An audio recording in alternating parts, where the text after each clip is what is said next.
ప్రస్తుతం 'ప్రవీణ్ ఫాస్ట్‌కి' సంబంధించి ట్విస్ట్ మీద ట్విస్ట్ ఒస్తుంది అని జెప్పుకోవచ్చు. ఎందుకనంటే ఈ యాక్సిడెంటా? మర్డరా? అని జెప్పేసి తేలక ముందే ఇప్పుడు ఒస్తున్న వీడియోలు ఏవైతే ఉన్నాయో మరి పోలీసులు విడుదల జేస్తున్నారా? మీడియానే విడుదల జేస్తుందా? అని జెప్పేసి కూడా ఇలాంటి ఒకటి నడుస్తుంది ఒక టాక్.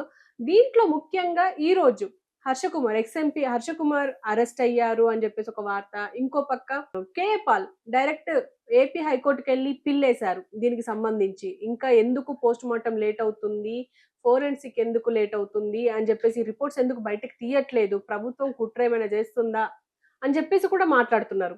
సో, దీనంతటి గురించి మనం డిస్కస్ చేయడానికి రెడ్డన్న గారున్నారు. ఆయనతో మాట్లాడదాం. నమస్తే సార్, మీరు జెప్పండి. ప్రస్తుతం పాస్ట్ గురించి మనం ఆల్రెడీ మాట్లాడుకున్నాం. కానీ ఇప్పుడు చూస్తున్నదేంటంటే ఆహ్, ఇప్పుడొస్తున్న సీసీ ఫుటేజ్ ఏదైతే ఉందో అవన్నీ ఫ్యాబ్రికేటెడే అని జెప్పేసి వాళ్ళు గట్టిగా వాదిస్తున్నారు. దీని గురించి మీరేమంటారు? ఫ్యాబ్రికేటర్ అయితే డెఫినెట్‌గా పోలీసోళ్ళు వాళ్ళ పైన కేసు పెడతారు, అరెస్ట్ చేస్తారు, రిమాండ్‌కి పంపిస్తారు. ఫ్యాబ్రికేటెడ్ అయితే who will relieves? What is the interest? వాళ్ళకేమి ఇంట్రెస్ట్ ఉంటుంది? ఎవరినైనా ఫ్యాబ్రికేట్ చేసి వదలడానికి ఏమి ఇంట్రెస్ట్ ఉంది? దాన్ని ఇన్వెస్టిగేట్ చేస్తే దాని ఆథర్ ఎవరో తెలుస్తుంది కదా! అప్పుడు వాడిని అరెస్ట్ చేస్తారు. ఎందుకురా బాబు అని 4 వాడిని ఇన్వెస్టిగేషన్‌లో నువ్వు ఎందుకు చేసావు? ఎందుకు ఫ్యాబ్రికేట్ చేసావంటే అన్నీ బయటకొస్తాయి కదా! ఎవరికి ఇంట్రెస్ట్ ఉంటుంది ఫ్యాబ్రికేట్ చేయడానికి? ఒకవేళ ఇంట్రెస్ట్‌గా ఉంది ఫ్యాబ్రికేట్ చేశాడంటే చట్టం ముందు ఆయన తలవగ్గాల్సిందే. చట్టం ఆయన్ని శిక్షిస్తుంది కదా! హ్మ్. ఎవరికి ఇంట్రెస్ట్ ఉంటుంది ఫ్యాబ్రికేట్ చేయడానికి? ఏదైనా ఇంట్రెస్ట్ ఉండాలి కదా! సరే, ఇంకో విషయం ఏంటంటే అక్కడ ఎక్కడైతే ఆ ఘటన జరిగిందో ఆ ప్లేస్‌కెళ్ళి హర్ష కుమార్ ఎవరైతే ఎక్స్ ఎంపీ ఉన్నారో ఆయన వెళ్లి మొత్తం ఆ సీన్‌ని రీకన్‌స్ట్రక్ట్ చేసే విధంగా ఇక్కడి నుంచి ఇలా పడితే ఇలా అవుతుందా? అని చెప్పేసి కూడా చూపిస్తున్నారు. అంటే అలా వెళ్ళొచ్చంటారా? ఒక వ్యక్తి అలా ఏం సీన్‌లోకెళ్ళొచ్చా? పర్సనల్ ఇంట్రెస్టింగ్‌గా చెప్పొచ్చు కానీ పోలీసుల ఇన్వెస్టిగేషను ఆహ్, ని ఇప్పుడు ఈ సోషల్ మీడియా వచ్చిన తర్వాత ఇన్వెస్టిగేషన్‌ని తప్పుదోవ పట్టించడానికి లక్ష రకాలుగా ప్రయత్నాలు చేస్తూ ఉంటారు. ఎవరెవరు ఇంట్రెస్ట్ వాళ్ళది. అంతేగాని ఆయన పోయినంత మాత్రాన మర్డర్ అయితే మర్డర్ కాకుండా పోతుందా? లేకపోతే యాక్సిడెంట్ అయితే యాక్సిడెంట్ కాకుండా పోతుందా? అట్లా కాదు గానీ చెప్పాలి ఇన్వెస్టిగేషన్‌లో మీరు సూచనలివ్వచ్చు. ఎవరైనా విట్నెస్‌లు నిజంగా చూసినోళ్ళుంటే, సార్ ఈ విధంగా మా కళ్ళ ముందు జరిగిందని చెప్పొచ్చు. హ్మ్. తప్పులేదు గానీ, సోషల్ మీడియాలో ఇదిగో తోక అంటే అదిగో పులి అన్న భావత జరుగుతా ఉంది. ఈ సోషల్ మీడియా వల్ల చాలా తప్పుదోవలు పడుతున్నాయి.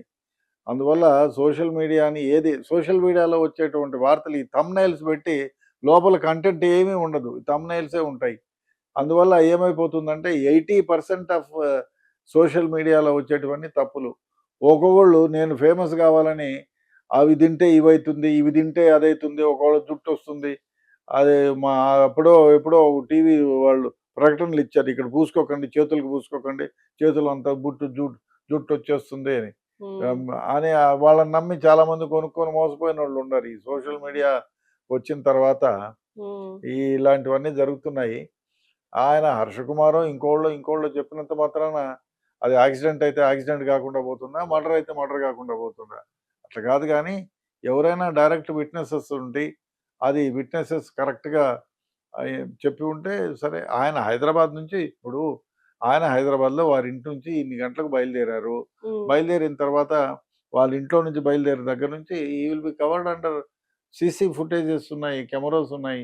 హ్మ్. చూస్తారు. సీసీ ఫుటేజెస్‌లో ఎన్ని గంటలకు బయలుదేరారు? ఆయన ఏ విధంగా ఉన్నారు? ఏ మాస్క్ ఏసుకున్నారు? A helmet ఏసుకున్నారు? మధ్యలో ఆయన ఎక్కడ పోయినారు? ఇప్పుడు 11 గంటలకు ఒక దగ్గర బయలుదేరితే 11:15కి ఇంకో సిగ్నల్ దగ్గర పోయుంటాడాయన.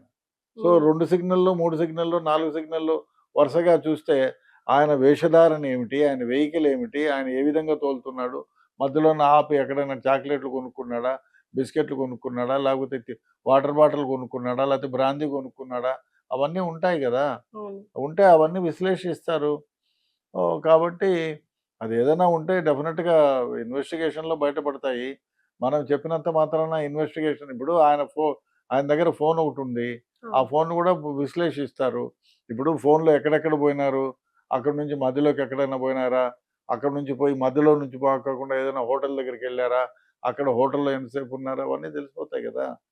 మనము ఏదో ఎవడో తప్పుడుగా సృష్టించి చేసినారంటే అది వీలు గాదు. ఒకవేళ అట్లా చేసినా గూడా ఇప్పుడు వ్యవహారంలో టెక్నికల్‌గా ఇంత పెరిగిన తర్వాత దాన్ని తప్పుదోవ పట్టించలేము. చాలా కష్టం. అంటే బిల్లులు కూడా ఫ్యాబ్రికేట్ చేశారు. అంటే దాన్ని కూడా క్రియేట్ చేశారు అని అంటున్నారు. ఎందుకైతుంది? బిల్లులు టైం లేవు. ఇప్పుడు మీరు ఏ బిల్లు చూడండి, కంప్యూటర్ బిల్లు సెకండ్‌తో పాటు వస్తాయి. అవును. దాన్ని అడ్జస్ట్ చేస్తారా? ఎట్లా చేస్తారు? ఏం అవసరం ఉంది? హ్మ్. బిల్ నంబర్స్ ఉంటాయి. ఎన్ని గంటలకు ఎంత కొనింది ఉంటుంది. ఆ విధంగా నీ తర్వాత ఎవడు కొన్నాడో బిల్ ఉంటుంది కదా! వాడు ఒకవేళ ఫోన్‌పే వోడు నీ తర్వాత కొనుంటే, ఆ ఫోన్‌పే వోడిని విచారిస్తే ఎన్ని గంటలకు ఎంత కొనింది వస్తుంది కదా! వాని దగ్గర బిల్ ఉంటుంది కదా! హ్మ్. ఒకవేళ యూపీఐలో ఫోన్ చేసుంటే, అది బిల్ పోయుంటుంది కదా! అవును. ఒకవేళ ఆయన ఫ్యాబ్రికేట్ చేయాలనుకుంటే ఆయన ఫోన్‌లో ఉండదు కదా! అవును. ఒకవేళ ఆయన ఫోన్ తీసుకొని మళ్ళా గడియారంలాగా టైమ్ మెషిన్ లాగా వెనక్కి తిప్పి పోరు కదా! హ్మ్. It cannot be possible. అదే విధంగా శాటిలైట్ పిక్చర్స్ చూసుకోవచ్చు మీరు. ఆ టైంలో అక్కడ ఉన్నాడని. కానీ ఇదన్నీ ఏదో మనం చెప్పుకోవడానికే గానీ వితండవాదానికే గానీ రియల్‌గా చూస్తే ఇన్వెస్టిగేషన్‌లో మొత్తం బయటపడుతుంది. ఆయన ఫోను ఆన్‌లో ఉంది. అదే విధంగా సీసీ ఫుటేజెస్ చాలా ఉన్నాయి. ఇన్వెస్టిగేషన్‌లో ఏది నిజమో తేలిపోతుంది. మర్డరా? యాక్సిడెంటా? లేతే వడదెబ్బ వల్ల నీళ్లు తాగకుండా పోయి వడదెబ్బ తగిలి కింద పడిపోయాడా? లేదా ఏదన్నా లారీ కొట్టిందా? తెలిసిపోతుంది సార్ ఇన్వెస్టిగేషన్. నేను మీకు ఇందాక ఒక వీడియో చూపించాను. ఆ వీడియో ప్రకారంగా మీకేమనిపించింది? అంటే ఆల్రెడీ ఆయన 2, 3 ప్లేసెస్‌లో ఇలాగే పడ్డారు అని చెప్పేసి కూడా అంటున్నారు. కానీ మీకు చూపించినది కీసర దగ్గర. సో, అది కూడా ఫ్యాబ్రికేటెడే అని అంటున్నారు. మీకు చూసినంత సేపు మీకేమనిపించింది సార్? అది ఫ్యాబ్రికేటెడ్ అయితే ఈజీగా తెలిసిపోతుంది గదా! హ్మ్. ఫ్యాబ్రికేటెడ్ ఎవడన్నా రోడ్డు పైన లారీ కింద కొంచెం 2 నిమిషాలు యువతలకునుంటే లారీ ఎక్కి తలపైన. అది అవును. అంత రిస్క్ తీసుకొని ఫ్యాబ్రికేట్ చేస్తారా? I don't think. వేరే వాళ్ళు పడినారని చెప్పండి దేర్ ఇస్ ఎ మీనింగ్ గానీ ఆ! ఫ్యాబ్రికేట్ చేయడానికి పడ్డారంటే no I don't believe that. అంటే ప్రవీణ్ ప్లేస్‌లో ఇంకొక వ్యక్తి ఉండే అవకాశం లేదు లేదు. అంటారు. లేదు. లేదు. లేదు. హ్మ్. ఆ ప్రవీణ్ కాదు అంటే నేను వేరేవాడు ఆడు పడితే దాన్ని ఇది అనుకుంటున్నారని చెప్పొచ్చు గానీ, ఫ్యాబ్రికేట్ చేసి ఆయనలాగా డ్రెస్ ఏసి, ఆయనలాంటి మోటార్ సైకిల్ కలర్ పెట్టి, ఆ రోడ్డు మీద పడేసినారు. I don't think so that will happen. I okay. Don't think. But murder గురించే మర్డరా? లేపోతే అది ఆయనంతకు ఆయన పడ్డారా? లేతే ఏదైనా వడదెబ్బ తగిలి కింద పడిపోయారా? లేతే హార్ట్ అటాక్ వచ్చి పడిపోయిన తర్వాత దెబ్బలు తగిలాయా? ఏదో ఐ డోంట్ నో. అది ఇన్వెస్టిగేషన్‌లో తేలుతుంది. అంటే సార్ ఇప్పుడు ఇంకా ఇన్వెస్టిగేషన్ తేలలేదు. అండ్ ఇంకో పక్క పోస్ట్‌మార్టం రిపోర్ట్స్ ఇంకే రిపోర్ట్స్ బయటికి రాలేదు ఇంతవరకు. అయినా కూడా ఎందుకు ఇప్పుడు అందరూ ఇది హత్యే, హత్యే అని జెప్పేసి ఎక్కువగా ఇందులో క్రైస్తవ సంఘాలు, ఇంకో పక్క కేఏ పాల్, ఇంకో పక్క కొంచెం కొంతమంది ప్రముఖులే ఇలా ప్రముఖులు కేఏ పాల్ ప్రముఖులు ఎక్కడండి. ఆయన మీద ఉన్న ఆయన హి హాస్ బికమ్ ఆయన ఏది నిజంగా నిజాయితీగా మాట్లాడడు. ఆయన ఏదేదో మాట్లాడుతా ఉంటాడు కేఏ పాల్. సో, హ్మ్. ఆయన మాటలకి పెద్ద క్రెడెన్సీ ఉండదు. అంత అథెంటికేటెడ్ మనిషి కాదు గదా! ఎప్పుడు నోట్లోకి ఏదొస్తే అది మాట్లాడే వ్యక్తి గదా! మీరు మాట్లాడేదానికి ఒక అర్థం ఉండాలి. పిల్లేయొచ్చులే తప్పులేదు.